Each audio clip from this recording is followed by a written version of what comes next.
Stock surging yesterday on the Super Tuesday results, pushing all three major averages out of correction territory. The S&P rose more than 4%. Stock slumping today after Democrats are realizing they might actually have Joe Biden as their nominee. To decipher what's next for stocks by I'm joking. I'm joking.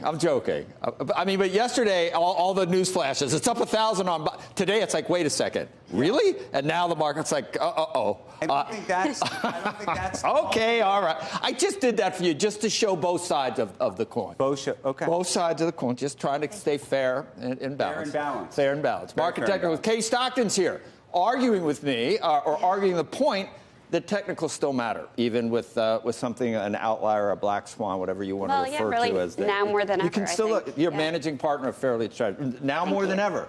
Yeah.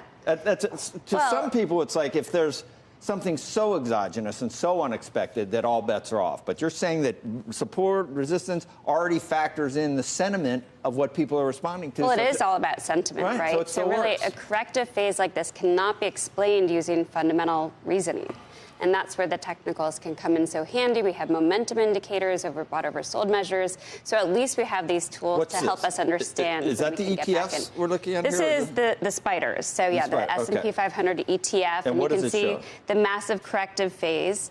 Notice here, though, it's come right back into what was a breakout point. So let's call it about 300 for the S&P spiders. And in this region here, as you can imagine, quite oversold. And what's been important about this week is that we saw an immediate reaction to that oversold condition, which was the greatest oversold condition since December of 2018 by my measures. That horrific December we had a couple. That's right. It seemed so recent, but it's already 2018 that we're talking about. And what that does, it increases the likelihood that it's a shakeout. Now, we won't be convinced of that until we get a nice close this Friday. So far, so good. Today could be a variable, but as long as we close above about 303 for the spiders, 3030 for the S&P 500, I'd feel pretty good about that. We have pointed out, and we keep asking the question, so every year, the garden variety correction, 10, 12, 13%, is a pandemic only good for a garden variety correction, and are the lows in? And this is what we're trying to figure out here. That's right. So, I mean, we've been through viruses before, and it has been a buying opportunity, not to minimize what's going on, of course, in this environment. Right. But we're seeing extremes that, like I said, we hadn't seen in some time. So this is the percentage of stocks in the S&P 500 that are oversold from a short-term perspective based on one of my measures. So a very common measure at that. Notice, of course, the peak is quite impressive. Usually it peaks around 50%. That's like, you know, the October low, the August low, et cetera, those sort of minor lows. Right.